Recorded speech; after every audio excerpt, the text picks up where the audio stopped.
o conselheiro Alberto Soares de Meireles usou a palavra para dizer do seu orgulho em ver a FEFIEG crescendo tão rapidamente.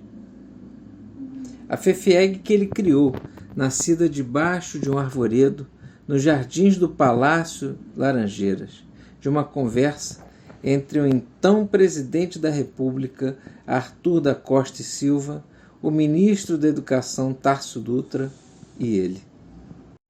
O nome Federação foi ele quem deu, e o presidente da República, Arthur da Costa e Silva, batizou-a carinhosamente a Federação de Meireles. 20 de agosto de 1974. Ata da 67ª sessão do Conselho Federativo da FEFIEG.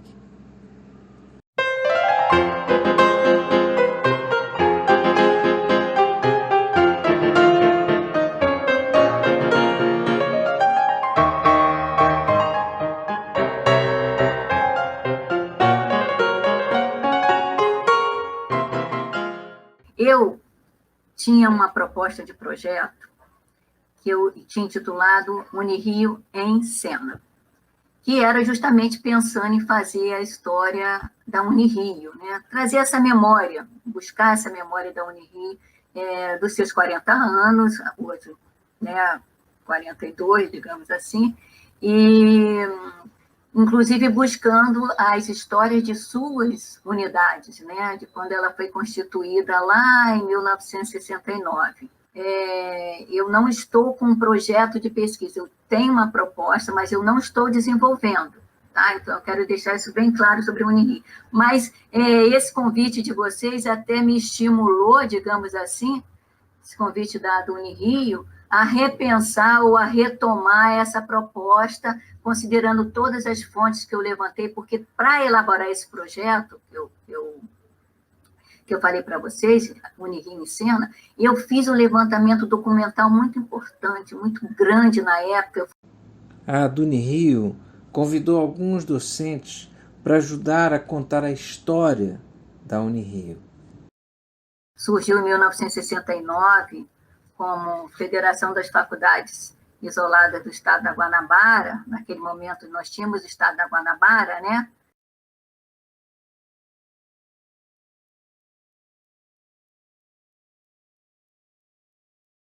E ela vai virar FEFIEG, primeiro FEFIEG, depois FEFIEG, quando há a fusão do Estado da Guanabara com o Rio de Janeiro, que ela vai virar FEFIEG. Então, no caso da Unirio, ela tem uma constituição que aparentemente parece ser singular, mas não é muito, não. Eu, pelo menos na minha percepção, e aí eu quero fazer um parêntese, eu venho estudando a história das mulheres no ensino superior, e para estudar isso, necessariamente, eu tenho que estudar a história do ensino superior, né? As universidades, que historicamente são bastante recentes no Brasil, né? Oficialmente, a universidade no Brasil é de 1920, né? O que hoje se constitui como o FRJ, mas até uma controvérsia se foi o FRJ, se foi a Universidade Federal do Paraná, enfim, mas essa é outra discussão, né?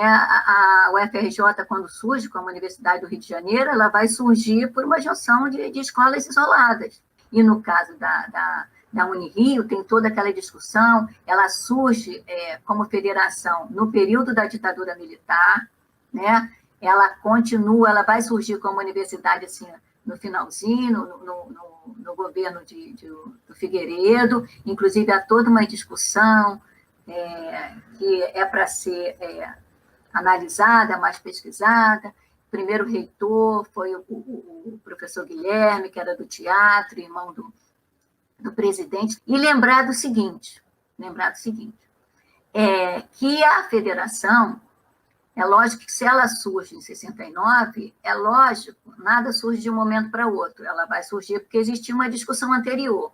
E lembrar que em 1968 nós tivemos a Lei 5.540, a Lei da Reforma Universitária. No dia 28 de novembro de 1968, é publicada com a assinatura do ditador Costa e Silva a Lei número 5.540, conhecida como Lei da Reforma Universitária. Lei 5.540, artigo 8º. Os estabelecimentos de ensino superior deverão sempre que possível incorporar-se a universidades ou congregar-se com estabelecimentos isolados da mesma localidade ou de localidades próximas, constituindo, neste último caso, federações de escolas regidas por uma administração superior e com regimento unificado, que lhes permita adotar critérios comuns de organização e funcionamento. 15 dias depois, no dia 13 de dezembro, a ditadura editaria o AI-5. No dia 20 de agosto de 1969, Costa e Silva assinaria o Decreto-Lei número 773. O Presidente da República, no uso das atribuições que lhe confere o parágrafo 1º do artigo 2º do Ato Institucional número 5, de 13 de dezembro de 1968, considerando a existência do Estado da Guanabara de estabelecimentos isolados de ensino superior pertencentes ao sistema federal, considerando que é diretriz da reforma universitária a associação de instituições de ensino em entidades de nível universitário ou federativo, conforme as características próprias, em cada caso, decreta. É o Poder Executivo autorizado a instituir a Federação das Escolas Federais Isoladas do Estado da Guanabara, FEFIEG.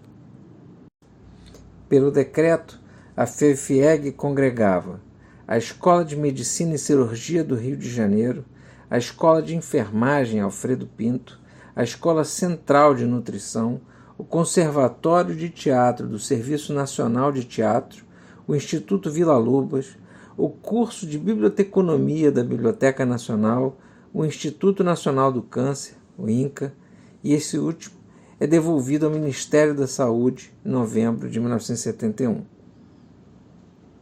E esse curso de arquivologia, que foi até feito, essa dissertação foi feita pelo Augusto Maia, que era professor da nossa universidade e foi nosso aluno, e ele foi orientado pela professora Deise Ora, então aponta que este curso de arquivologia, que tem uma origem, se não me engano, em 1911, e depois passa por toda uma história, e depois no Arquivo Nacional, ele, quando foi incorporado a então FEFIERJ, já a FEFIERJ, que foi em 77, ele tinha assim, Arquivo Nacional, o UFRJ, ele já tinha a chancela da UFRJ, tá?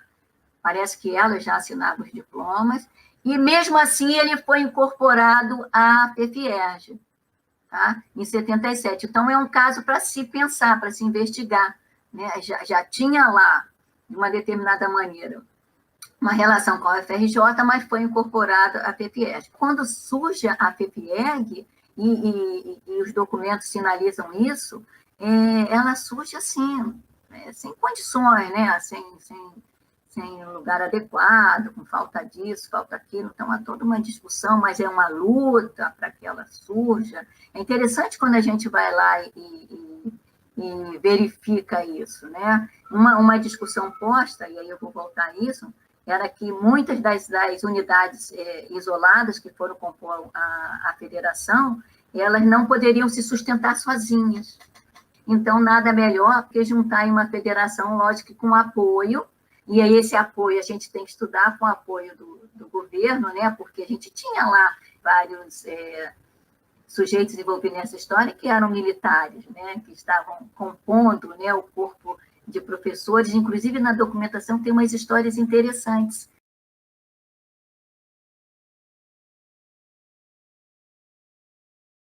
Em maio de 1972, o general Jaime Ribeiro da Graça ocupou como interventor o cargo de diretor do IVL, após um caso controverso envolvendo a suposta existência de drogas no Instituto Vila Lobos. O general Carlos Cadmo de Moura Brandão assumiu como seu vice. O episódio resultou na invasão pela polícia do prédio 132 da Praia do Flamengo, sede do IVL, e da Escola de Teatro da FEFIEG. Estudantes foram presos, além do professor, compositor e maestro Jaceguai Lins. A pressão sobre o Instituto Villa-Lobos resultou na exoneração do professor Jaceguai, no afastamento do então diretor do Instituto, professor Reginaldo de Carvalho, e no exílio do compositor Jorge Antunes, o que significou o banimento da música contemporânea da instituição e marcou decisivamente os rumos da música eletroacústica no Brasil.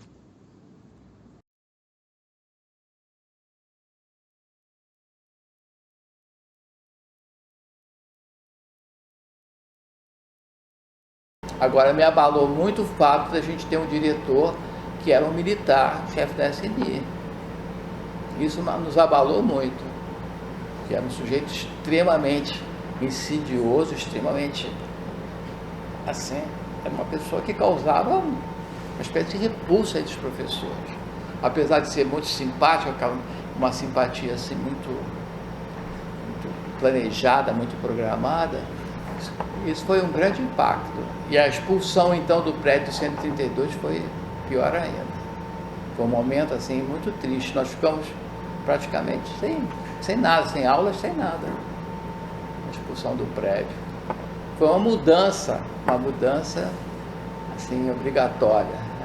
Essa questão da Unirio com a ditadura, tem uma história que, inclusive, eu estava até acho que até a do Unirio trouxe numa das agendas, não lembro, e depois eu conversei com uma amiga minha, que era, hoje até aposentada da UFRJ, mas ela foi professora do curso de teatro lá nos anos 80, sobre essa questão de que o curso de teatro ocupava o prédio da Praia do Flamengo, tinha sido ocupado pela Uni, então era um prédio que era vigiado de toda maneira, né? E depois o pessoal do teatro teve que sair de lá. A trajetória da FEFIEG e Unirio tem alguns outros cruzamentos com momentos mais sombrios do período ditatorial. Lúcia Maria de Souza, Elmo Correia e Luiz René Silveira e Silva, estudantes da Escola de Medicina e Cirurgia, foram assassinados no Araguaia em 1973 e 1974 pelas forças repressivas da ditadura.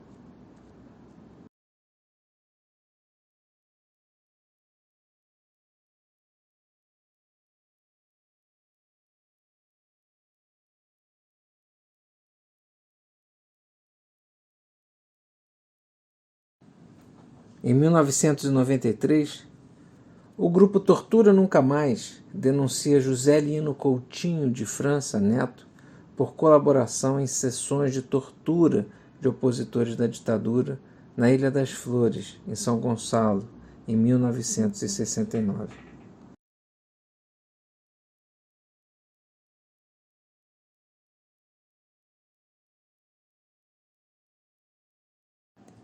O Dr. Coutinho foi o terceiro médico a ter o registro cassado por participar de sessões de tortura. Integrou efetivamente o quadro de professores da Escola de Medicina e Cirurgia entre 1965 e 1996. Atualmente, Dr. Coutinho recebe sua aposentadoria de servidor federal, tendo se aposentado em 1995 pela Marinha e em 1996 pela Unirio. Diferente de outras universidades, a Unirio não teve sua comissão da verdade. A época era muito dura, isso aí era 1979, a anistia estava sendo assinada, mas ainda existia aquele cheiro de repressão no ar, né? E muito medo, todo mundo tinha muito medo. Eu mesma era uma amedrontada, embora tenha militado no movimento estudantil e no movimento da pós-graduação, não era uma coisa tranquila para mim isso. Tinha uma pauta muito importante também, que era diretas para reitor, que os reitores eram indicados, né? O Guilherme Figueiredo, foi indicado pelo irmão dele, que era o general ditador da época, né? Que era o Figueiredo, general Figueiredo. Então, os reitores eram assim, eram cargos políticos. Antes do Guilherme Figueiredo, teve um reitor interessante da Escola de Teatro. Quando eu entrei, ele não era reitor, era presidente da FEFIE, que era o B de Paiva, B de Paiva era do teatro também. Aí ele saiu, acho que ele foi para um cargo em Brasília, e aí o professor Guilherme Figueiredo assumiu e transformou, devia ter um poder enorme, né? Na época, porque irmão do Figueiredo, do general Figueiredo, aí pôde facilmente transformar essas escolas isoladas na universidade, que era a Universidade do Rio de Janeiro, não tinha federal nem do Estado. O projeto de transformar a federação em universidade aparece pelo menos desde 1973, como projeto do presidente da FEFIEG.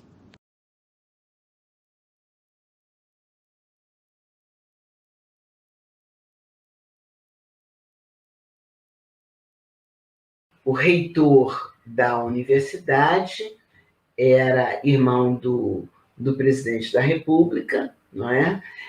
O Guilherme Figueiredo, e era um regime mais ditatorial, eu diria, dessa forma, né? Eu me recordo, só para dar um exemplo, eu me recordo que eu, como membro, professor ainda muito novinha, e membro, né? Nova em idade, nova na universidade, e membro do conselho, dos conselhos superiores, né? Discutindo, porque aí já começava um processo na década de 80, né? Já começava um processo de discussão de elaboração de lista sêxtupla. Eram 6 numa lista para a escolha de reitor, não é? E como é que isso ia se dar?